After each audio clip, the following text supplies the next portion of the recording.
I am pretty sure a lot of memories of last season flashed through your mind when that last minute goal from Brighton entered the net, or that ball entered the net. You had flashes, you were thinking, you were asking yourself, what really happened? Yes, it happened once again. But we played a community shield the other time. I came here to list some of my concerns. And one of my concerns was the rate at which we conceded goals in the dying embers of game. This time around, it happened once again. While watching the game, I was on a platform and I was discussing the game with a group of friends. One of the things I said when the coach of Brighton was making that substitution, bringing in 3 players, I said our players should have their heads screwed on, because this is a change that will cause us problems. Well, if Erik ten Hag didn't see it, or if the players didn't see it, well, some of us saw it, and that's how come we lost the game by 2-1.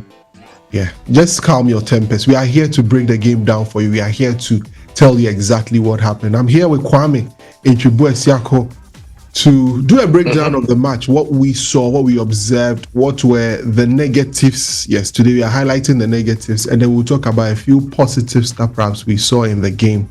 It's game week 2, and up until now, I think since the last time we won a game in the first match and the second match in the league season was somewhere in 2018, Jose Mourinho's second season. It hasn't happened again. Kwame, how have you been? I was doing well up until a few hours ago when Manchester United brought us all back down to earth. Reality check for many people. Yes. Not me though, but then for a lot of us, lots of us generally, that's a massive reality check. We have been brought right down to earth once more. It's very important. Surprise. It's very important. It's very important. Thank God it's happened very early on, but we'll see. We'll break down the game for you. Please remember, if this is the first time watching this channel, remember to hit the subscribe button. We need your subscription.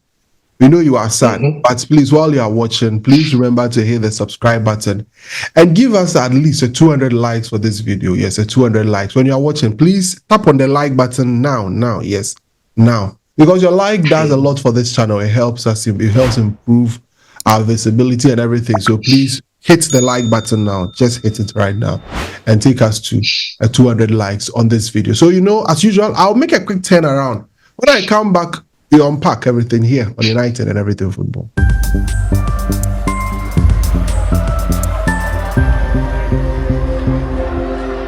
Once again, welcome to United and Everything Football podcast.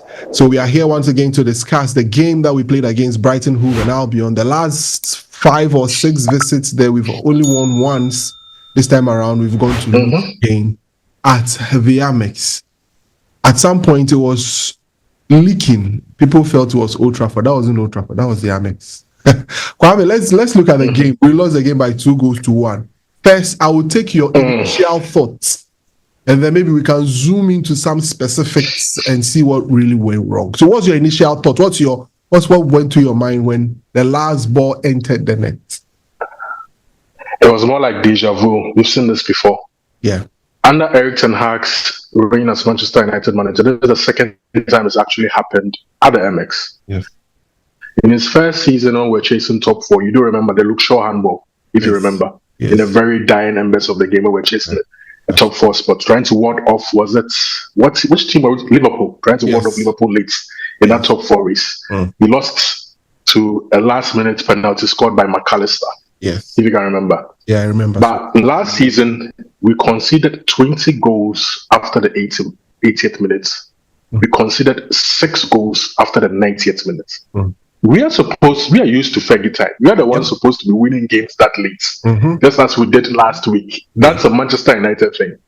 But of late, it's become us rather conceding goals so late and losing games, not even taking points out of games, actually throwing games away. Because honestly, this game compared to last week, we actually even played better. Like, this is the first time we actually went to the Amex, and I felt like we've taken the game to them, and then we've had more possession than them. We've created more chances than them. But the negatives rear their heads again, and I'm sure we're going to get into the negatives now. If you're not going to ask already, let's just zoom into the let's just go straight into it. And first and foremost, the substitutions by Coach Erik ten Hag. Oh, that is we don't even have to go there. We don't have to go there yet. Let's start from how the negatives from the very beginning from the very beginning, and that has to do with a chance by Diogo Dalot for Amad Diallo to score, which could have changed the complete dynamic of the game. Mm-hmm. If you don't take your chances, we just witnessed Arsenal play against Villa. If you don't take your chances, that's just about it. The game sometimes just comes down to those kind of margins. It was a very difficult game for Arsenal, the one we just witnessed. Yeah, very difficult game. Only Watkins sticks the ball into the net a couple of times, so we're talking about a totally different football game. Absolutely. Amad Diallo scores in that first half, different ball game altogether. Not just Amad Diallo. Rashford holds his line, that ball goes to the back of the net after we had just conceded. We're talking about a totally different game swing. I don't want to talk about how we did not score in that second half from that Alejandro Garnacho chance. Some way, somehow, we conspired not to get a goal out of it. That's a 2-1 lead right over there. It's not just that. You're talking about, when I talk about missed opportunities, it's not just the chances, the big chances that led to goals. Because we had 2 big chances in this game, we did not take them.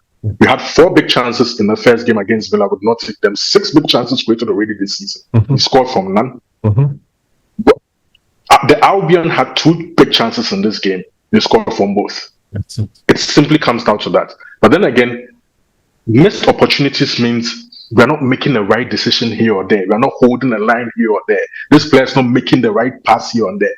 We saw that in the first half from Amad Diallo. There were countless times where he just had to make the right pass and made a mistake. It's just those moments. Those count as opportunities too. The fact that you don't see a shot at the end of it doesn't mean those chances aren't there. The opportunities to create very good chances, goal scoring chances, were just there. Brighton were playing a high line. We could easily have played the ball over the top several times, but players passed it up. You could just see it. Players make runs, the pass doesn't go. They're supposed to combine in certain areas, it doesn't go. And we just missed all those opportunities, and it came back to bite.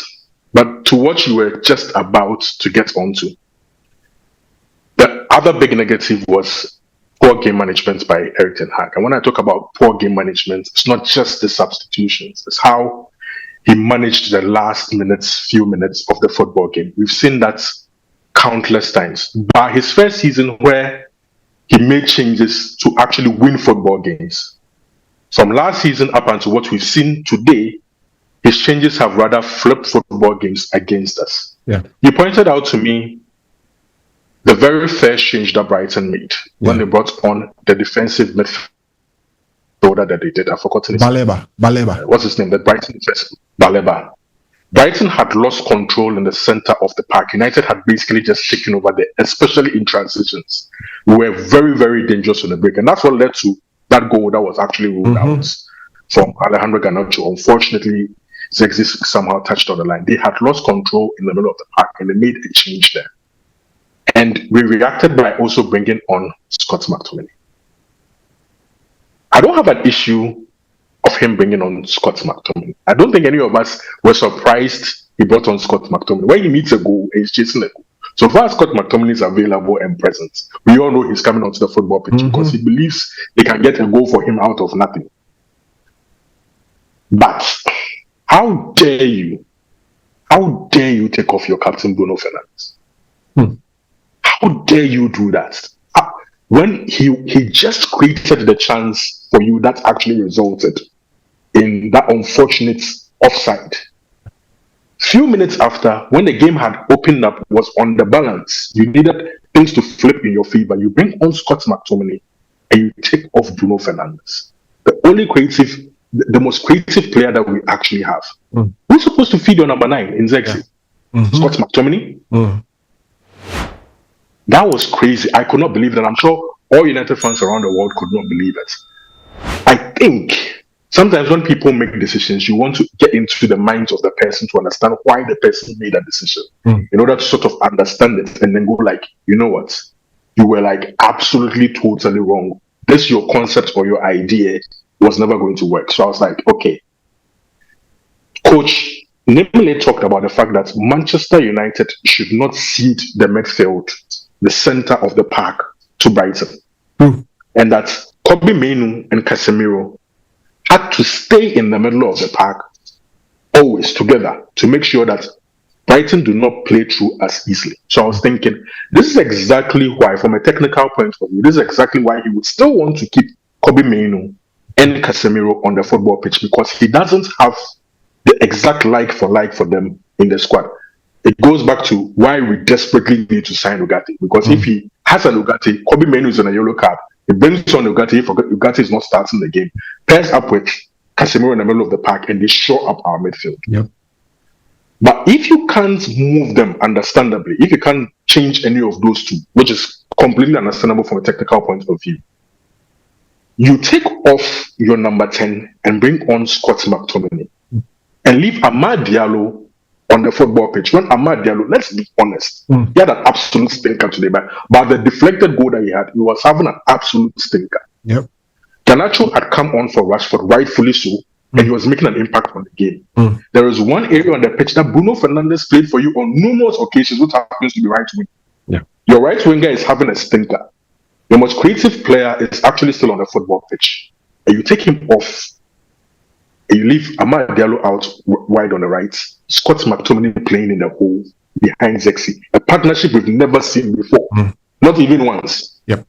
At least for 20-30 minutes of the last game, Bruno Fernandes was on the pitch with Joshua Zexi. On many occasions, Bruno Fernandes even drifted out wide for our wide forwards to go inside when Zexi dropped deep to receive the ball and turn out. We saw one of those opportunities created where Bruno Fernandes got the ball off the wing, skipped the defender, placed the ball into the box. Garnacho just missed it in the last game. Yeah. What stops you from actually shifting Bruno Fernandes out wide to give you that still creative presence in your team, yet you take him off?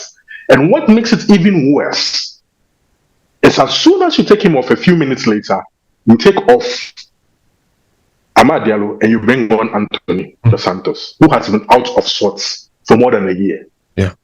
I don't know what went through his head, and you could see the smirk on Bruno Fernandes' face when he was on the bench, like, Coach, you've done yourself in here. You don't know what you've done. You could tell, like, you don't know what you've done to yourself. He could tell right away that you've done yourself in here. You've done yourself in. Right off the time he was coming off the pitch. So when that second goal went in, he was like, man, you messed this up. You really did mess it. And the coach threw the game away, because right after the Anthony sub, that's when we saw the triple sub by the 32-year-old coach on the other bench to completely win the game. And the team that we had on the pitch at that particular point in time, compared to the Brighton team, one had a boxer who was fresh. Really looked like a boxer who had just was on the ropes and trying to see out the game. Yes. A game that was finally balanced all of a sudden in the last few minutes, because switched completely. We could easily be sitting here talking about a positive result, even if it ended in a draw, when like this was a positive performance and we created a lot of chances. For the first time, we went to Brighton and God knows how long we took the game to them, and we should have come out with the win. But for an unfortunate circumstance, where Zexi taps the ball into the net when he's not supposed to be there. Yet we are sitting here talking about the fact that Erik ten Hag absolutely bottled the game at the end. And this is not the first time. That's the issue. It's happened countless times. At a point in time, we've got to say, this cannot continue. It's early days. It's just 2 games into the season. But as one would say, you know how it ends. That's It from has the to start morning. very early. Sometimes when you start showing us certain signs, it's a precursor to what things could actually be. Because we've seen this movie before. It's not like we've not seen this movie before.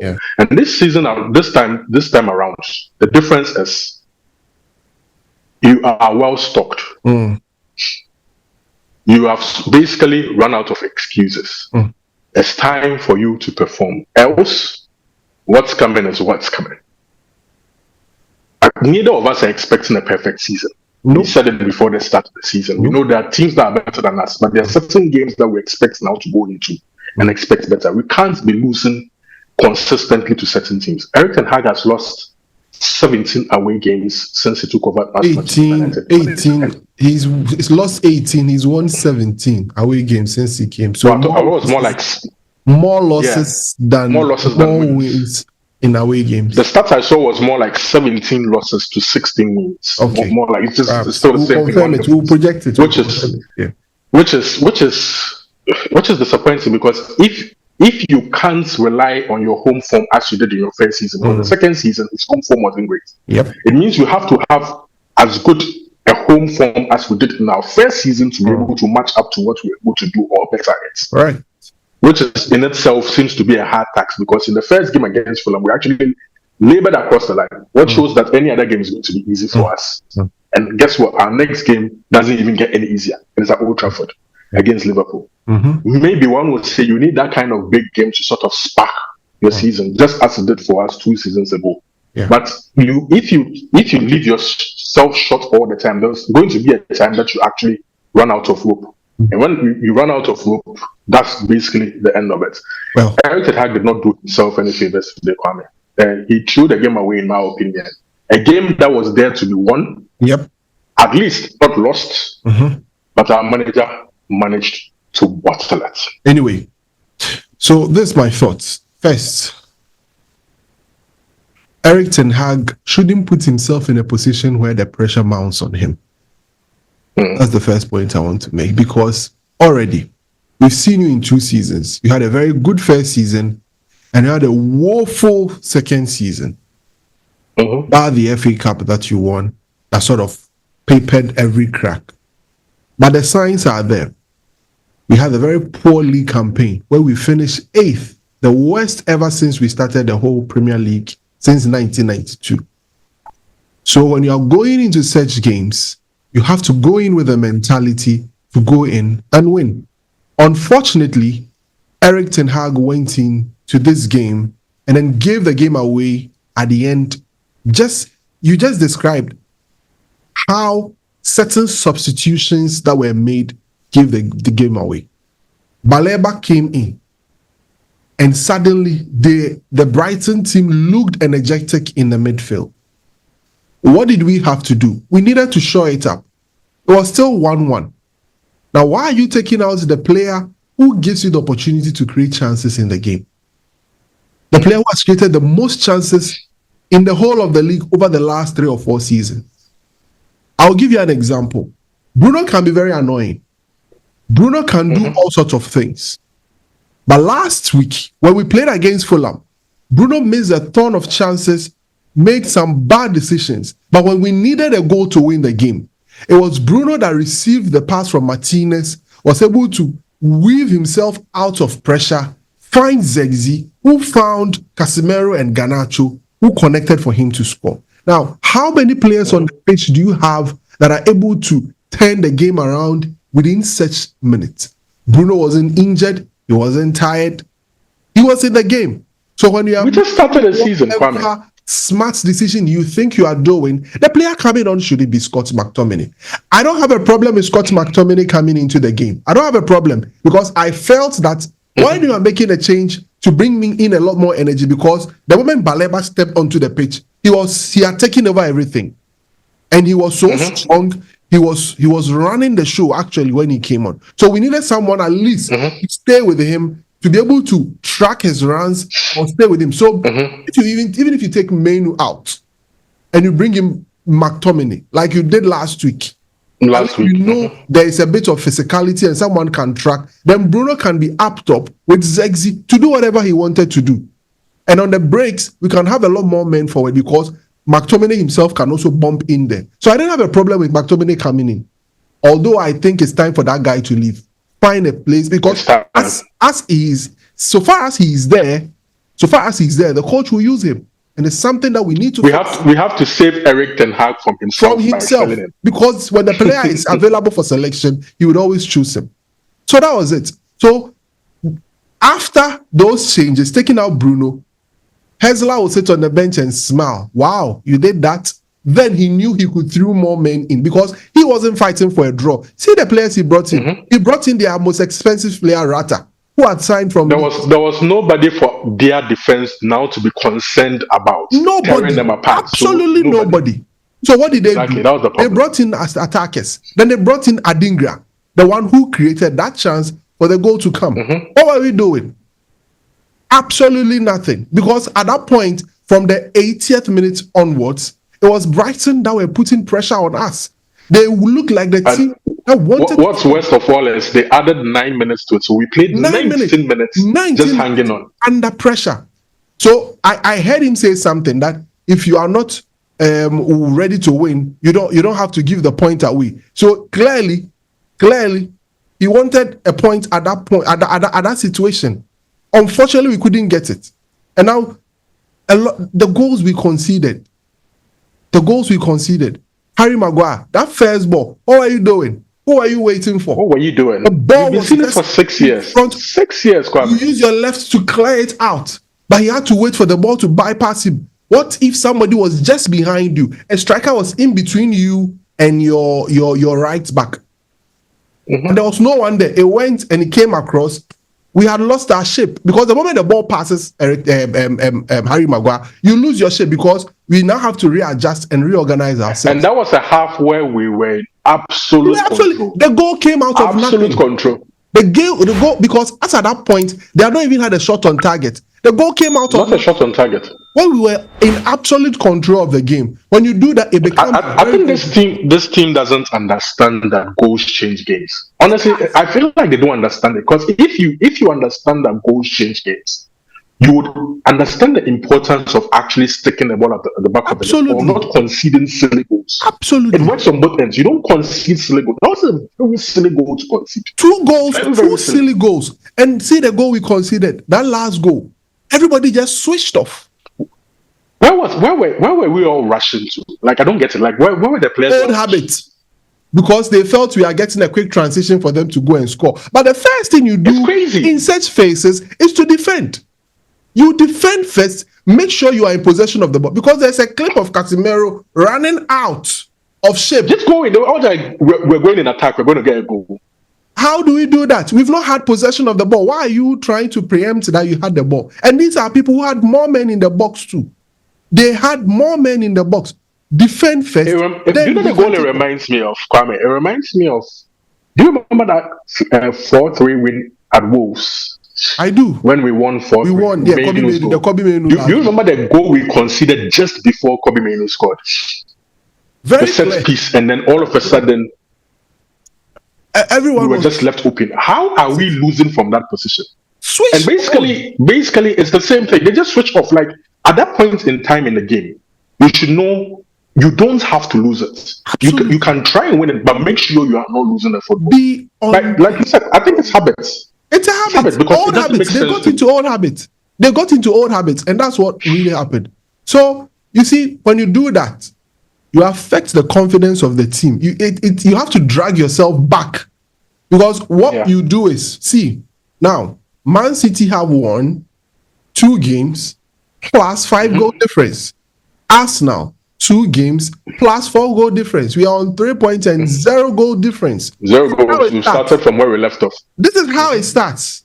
Already there's a 3 points gap. Before you realize next week, if we don't win against Liverpool or we draw, it's 5. They win their games. That's an extra point. Now you are playing catch up.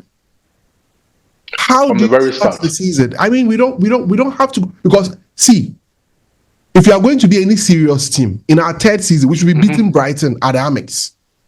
Yes, 100%. Arsenal will go there and beat them. City will go there and beat them. Liverpool will go there and beat them, because this is not any hard, rugged Brighton team I saw out there. To be very honest with you, we were in total control of the game. So what are we doing? The coach has to coach.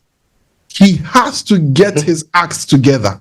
If you don't coach, if you don't get the best out of them, we should be going out there. And you see, how we find ourselves missing chances week in, week out, doing video analysis and not correcting some of these situations really beats me. But then it comes down to one thing. experience, especially at the front line. First and foremost, Amad Diallo. No way. I was listening to analysis from Owen Hargreaves or one of the strikers. Was it Sean Wright Phillips? Where he said that balls like this floating in there, you should be using your right leg to connect it. You see the way he hopped for his leg, it goes somewhere. There is no way you are going to properly connect. He even said, even if you are not using your right leg to connect, with your left foot, let the ball hit you. Let the ball hit the ball. It goes straight into the net. It's rather unfortunate. It's rather unfortunate that we find ourselves in that situation. Eric Ten Hag should be very careful, because the more you, and this game reminds me of Arsenal last season. Exactly the same situation. We were unfortunate not to have had Alejandro Garnacho goal accepted. Then the game turned. Arsenal had momentum, 3-1. This time around, and we never recovered. The entire season. We hope it's not going to be a situation where it gets to November and it's referencing Brighton, the unfortunate goal from Zegzi. If he's still in the job this season, he's reminding us of a goal that Rasmus Højlund scored against Brighton. That was not how do you call it? Accepted as a goal. That one was in reference to Joshua Zegzi coming and scoring in a goal. We don't want any reminders. We are tired of it. He has to coach. He really, really has to coach. So that's my piece on how the game went. 2 CDs. My 2 CDs on it. Please remember to leave us your comment. What you think? What really went wrong for you? Share with us in the comment section, and let's read it out for you. Kwame, let's wrap it up with some of the things that really caught your eye. Of course, it wasn't a totally bad game. If you look at the stats, we possessed very, very well. We had dominance of the ball, but unfortunately, we couldn't get anything out of the game. But what really caught your eye in this game? We still created chances. We are not finding it hard creating chances. That's the thing. And you could see we actually took the game to them. On many occasions when we do go to Brighton, we just sit back and we are literally just bombarded, and we just hope to catch them on a break or something like that. But then, for the first time in a long time against Brighton, we actually took the game to them, and we actually should have. I still insist that we should have won this game. I don't know how on earth Eric Ten Hag threw this game away. Because see, we do not stay on that pitch for that last 19 minutes of that football game. You can't tell me he's not creating another chance for us to score. Especially when he had just created a winner for us. That was basically a winner. So yes, chance creation was great. It's not that we lack chances, but we have to stick those chances away. 6 big chances created already this season, 0 goals. That is alarming. Alarming. It's rather unfortunate that even the positives lead back to negatives. That's exactly that. I mean, when you lose games, how do you find positives? I mean, how do you? It becomes very, very hard. I mean, no one is even willing to listen to whatever positives there are to it. A game of football has to be won. It's either you win or you lose. When you lose, everything. Some fans don't care how the game transpired. Nobody they were on ropes. Did not play great. They were on the ropes for most of the game. Up to 70 minutes at some point, they were on ropes because Villa was on them creating chance. Though Arsenal had a lot of those chances, we all said, you know what, they're going to get punished. It's going to end true to our word. That was it. Exactly the same thing that happened to us today. You saw that mix up. Saka just brings the ball in. The defender tries to clear or something. It hits then. An opportunity, what's his name? Trossard is just there. He just connects. That's it. And that's momentum. Then when they get momentum, they are on you. Now you are trying to fight back. And then they had another opportunity. Then they add up. That's football for you. That's why I keep saying, some teams, you may have the same squad or quality in terms of the squad with them, but the maturity of the team has gone higher, or their evolution is far past ours. By now, Ten Hag, whatever approach, whatever thing that you want to do, because the team that we see on there is your team. Onana is your player. That's his team. Mazraoui is your player. Licha is your player. He's reinforced in every position on the football. Is your every player. Single position. All of these players are your players. So please, you got to fix it. You have to fix that. Against Liverpool is another pressure game. Fortunately for you, on 3 occasions that Liverpool have been to Old Trafford, they've never been able to beat you. That's what we are riding on, aren't we? Exactly. They've never been able to beat you. And you've been beating Anslot. You've been beating Anslot in the Dutch league. You've been beating him. So please, don't come and he better not mess it up. Not miss this. You better not miss this. All right, guys. Thanks very much for watching the podcast with us today. We hope that we've been able to break down the game for you to get a bit of our perspective. Please share your perspective with us in the comment section. We'll be reading them out on the next podcast. Remember to like and then share the video. Please share the video. Share the video in your WhatsApp groups, your United WhatsApp groups. Share. Then let's grow this community together. Subscribe, hit the notification bell. Let's grow this community together. In the course of the week, we'll bring another podcast where we'll preview the game against Liverpool. We'll try and see if we can get one of our Liverpool friends here and also another big guest to join us on the podcast so we could have a great one with you. It's our game before the international break, so they better not lose so that we don't go to the international break. 2 weeks of pain and hell. 2 weeks of pain. And that's the funny thing is the last game before the international break. So it's a Super Sunday game. So we hope that things get better. All right. Kwame, thanks very much for joining us on the podcast today. As always, we'll see you on the next one. Have a great time. Bye-bye.